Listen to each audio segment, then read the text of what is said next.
നമ്മുടെ കുഞ്ഞു യാത്ര ഇപ്പം എത്തി നിൽക്കുന്നത് ഇതാ കൊല്ലം കന്യാകുമാരി മെമു എക്സ്പ്രസ്സിലാണ് കേട്ടോ. അപ്പം ഞങ്ങൾ എങ്ങോട്ടേക്കാണ് ഇനി പറയേണ്ടല്ലോ അല്ലേ. അപ്പം നമ്മുടെ ചാനൽ ആദ്യമായിട്ട് കാണുന്നവരാണെങ്കിൽ സബ്സ്ക്രൈബ് ചെയ്യാനും കൂട്ടത്തിൽ ആ ബെല്ലൈക്കൺ ക്ലിക്ക് ചെയ്യാനും മറക്കല്ലേ കേട്ടോ. അങ്ങനെ ഞങ്ങളിതാ ഇന്ത്യയുടെ തന്നെ തെക്കേ അറ്റത്ത് എത്തിയിരിക്കുകയാണ് കേട്ടോ. നമ്മുടെ കന്യാകുമാരിയിലാണ് ഞങ്ങളിപ്പോൾ എത്തിയിരിക്കുന്നത്.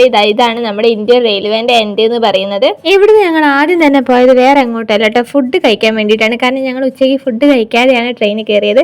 അപ്പം നേരെ ഇതാ ഹോട്ടലിൽ തരുന്ന ഞങ്ങൾ എത്തിയത് ഇതാ ഇവിടെയാണ് കേട്ടോ, സീ വ്യൂ ഹോട്ടലാണ്. ഞങ്ങൾ എത്തിയ സമയത്ത് കുറേ ഹോട്ടലൊക്കെ അടച്ചിട്ടിരിക്കുകയായിരുന്നു. അവിടെ ഈവനിങ് സ്റ്റാർട്ട് ചെയ്യുള്ളൂ എന്ന് പറഞ്ഞു.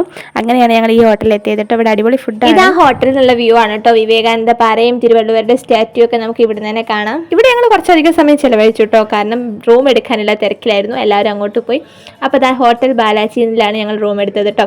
റൂം എടുത്ത് ഫ്രഷ് ആയതിനു ശേഷം എല്ലാവരും ഇതാ ബീച്ചിലേക്ക് ഇറങ്ങിയിരിക്കുകയാണ്. രാത്രി കുറേ സമയം ബീച്ചിൽ തന്നെയായിരുന്നു കേട്ടോ. കിത്ത് അവിടെ ഓടി കളിക്കുകയായിരുന്നു. അത്യാവശ്യം തിരക്കൊക്കെ ഉണ്ട് കേട്ടോ. മറ്റേ സ്റ്റാച്യൂവിൻ്റെ അവിടെയൊക്കെ പണി നടക്കുകയാണ് കേട്ടോ. അവിടെ പാലൊക്കെ പണിയുന്നുണ്ട്. മറ്റേ തിരുവള്ളൂർ സ്റ്റാച്യൂന്ന് വിവേകാനന്ദ പാറയിലേക്ക് പോലുള്ള പാലൊക്കെ പണിയുന്നുണ്ട്. അപ്പോൾ അതിൻ്റെയൊക്കെ അവിടെ ആ ഒരു പണി നടക്കുകയാണ്. അപ്പോൾ ഇതാ കിത്തുട്ടനാണെങ്കിൽ ഭയങ്കര കളിയാണ് കേട്ടോ. ബീച്ചിൽ ഓടി കളിക്കുന്നതായിരുന്നു. ഞങ്ങൾ കുറേ സമയം അവിടെ തന്നെ ഉണ്ടായിരുന്നു. രാത്രി സ്റ്റാച്യൂവിന് ലൈറ്റ് ഇട്ടപ്പോൾ നല്ല രസം ഉണ്ടായിരുന്നു കേട്ടോ. കാരണം കുറച്ച് സമയം അവർ ലൈറ്റ് ഇട്ടിട്ടുണ്ടായിരുന്നുള്ളൂ. ഇതാ ഇവിടെ ഞങ്ങൾ കുറേ സമയം ചിലവഴിച്ചിട്ട് ആ കാണുന്ന കൊടി എന്താണെന്ന് വെച്ചാൽ അവിടെയാണ് ത്രിവേണി സംഗമം കേട്ടോ. 3 കടലും കൂടി യോജിക്കുന്ന സ്ഥലമാണ്. ബംഗാൾ ഉൾക്കടൽ, ഇന്ത്യൻ മഹാസമുദ്രം, അറബിക്കടലും കൂടി യോജിക്കുന്ന സ്ഥലമാണത്. അതാണ് ത്രിവേണി എന്ന് പറയുന്നത്. അവിടെ ഞങ്ങൾ കുറേ അധികം സമയം ചിലവഴിച്ചിട്ടോ. അവിടെ നല്ലൊരു ക്ലൈമറ്റും നല്ലൊരു ഇതായിരുന്നു. അതിനുശേഷം ഇതാ കുറേ ഇവിടെ വന്നിരുന്നു. റൂമിൻ്റെ റെൻറ്റും കാര്യം പറയുകയാണെങ്കിൽ അവിടെ ഞങ്ങൾ 3 റൂമാണ് എടുത്തത്. 3നും കൂടി ഒരു 5000 ആണ് ആയതെന്നാണ് എനിക്ക് ഓർമ്മ കേട്ടോ.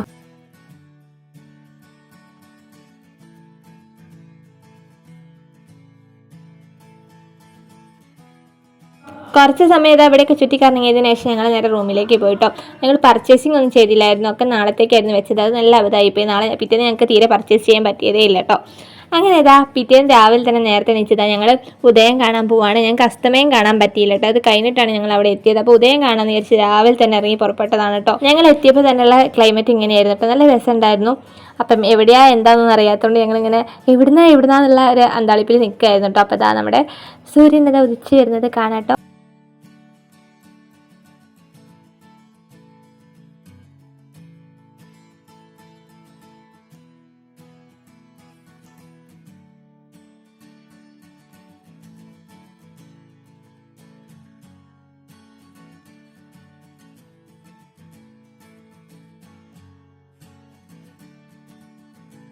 ഉദയമൊക്കെ കണ്ട് ഞങ്ങൾ നേരെ പോയത് ഫുഡ് കഴിക്കാനാണ് കേട്ടോ. ഫുഡ് കഴിച്ചതിന് ശേഷം നേരെ ക്യൂ നിന്നതാണ്.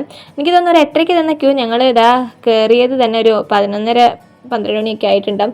ബോട്ടിലേക്കുള്ള ക്യൂ ആണ് കേട്ടോ. ഒരുപാട് അത്രയും തിരക്കായിരുന്നു. അപ്പം നിന്നിട്ട് തന്നെ ഞങ്ങൾ ഒരു 11:30-12 ഉണ്ടാവും ബോട്ടിൽ കയറാൻ. അത്രയും ക്യൂ ഉണ്ടായിരുന്നു കേട്ടോ. പിന്നെ ബോട്ടിൽ കയറാനെന്ന് പറഞ്ഞാൽ 2 ക്യൂ ഉണ്ട് കേട്ടോ. ഒരു ക്യൂ എന്ന് പറഞ്ഞാൽ 200 രൂപേൻ്റെ ടിക്കറ്റ് എടുത്ത് കയറുന്ന ക്യൂ ഉണ്ട്, 50 രൂപേൻ്റെ ടിക്കറ്റ് എടുത്ത് കയറുന്ന ക്യൂ ഉണ്ട് കേട്ടോ. 200 രൂപേൻ്റെ ടിക്കറ്റ് എടുത്തിട്ടാണെങ്കിൽ നമുക്ക് പെട്ടെന്ന് പോയി വരാം.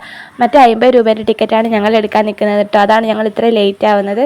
പിന്നെ തിരുവള്ളൂർ സ്റ്റാറ്റ്യൂവിൻ്റെ അവിടെ പണി നടക്കുന്നതുകൊണ്ട് അങ്ങോട്ടേക്ക് എൻട്രി ഇല്ലായിരുന്നു കേട്ടോ. അവിടെ ഫുള്ള് പണി നടക്കുകയാണ്. അപ്പോൾ ഞങ്ങൾ വിവേകാനന്ദ പാറയിലേക്ക് മാത്രമാണ് ഞങ്ങൾക്ക് പോകാൻ പറ്റിയത്. അതൊരു മിസ്സിങ് ആയിപ്പോയി. കടലിലൂടെയുള്ള ബോട്ട് യാത്ര ഫസ്റ്റ് ടൈമാണ്. അടിപൊളിയായിരുന്നു. ഒരുപാട് ഇഷ്ടമായിട്ടോ. നല്ല രസമുണ്ടായിരുന്നു. പേടിയൊക്കെ ഉണ്ടായിരുന്നു, എന്നാലും കുഴപ്പമില്ലായിരുന്നു. നമ്മൾ ഈ പോകുന്ന വിവേകാനന്ദ പാറയിലാണ് 100 വർഷങ്ങൾക്ക് മുമ്പ് നമ്മുടെ സ്വാമി വിവേകാനന്ദൻ കന്യാകുമാരി മുനമ്പിൽ നിന്ന് എടുത്തു ചാടിയിട്ട് ഈ പാറയിൽ വന്നിരുന്നിട്ടാണ് ധ്യാനം ചെയ്തത്.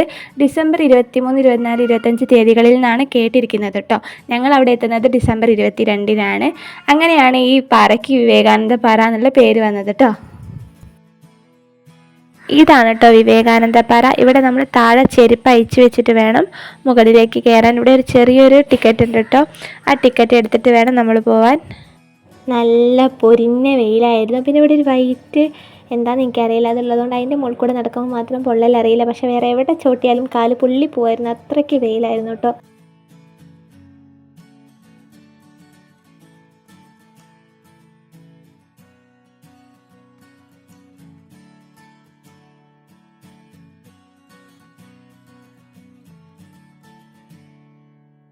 ഇവിടെയാണ് കേട്ടോ നമ്മുടെ ദേവിയുടെ കാൽപ്പാദം ഉള്ളത്. ഇത് അതിൻ്റെ ഉള്ളിലാണ്.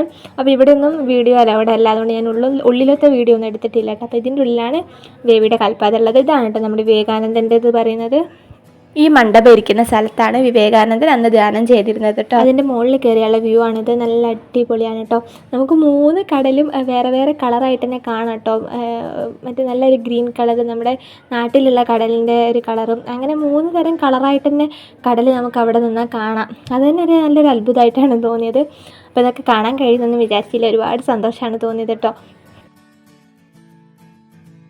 ഈ വിവേകാനന്ദ പാറയിൽ ഒരു നല്ലൊരു മെഡിറ്റേഷൻ റൂമുണ്ട് കേട്ടോ. അതിൻ്റെ ഉള്ളിൽ കയറി ഒന്നും പറയണ്ട, അടിപൊളിയാണ്. അത്രയ്ക്ക് സൈലൻറ്റും നമുക്ക് കുറച്ച് സമയം എന്താ പറയുക നല്ലൊരു അനുഭവം തന്നെയായിരിക്കും കേട്ടോ അത്. അപ്പോൾ ഇവിടെ പോകുന്നവരൊക്കെ അതിൻ്റെ ഉള്ളിലും കയറി നോക്കണം.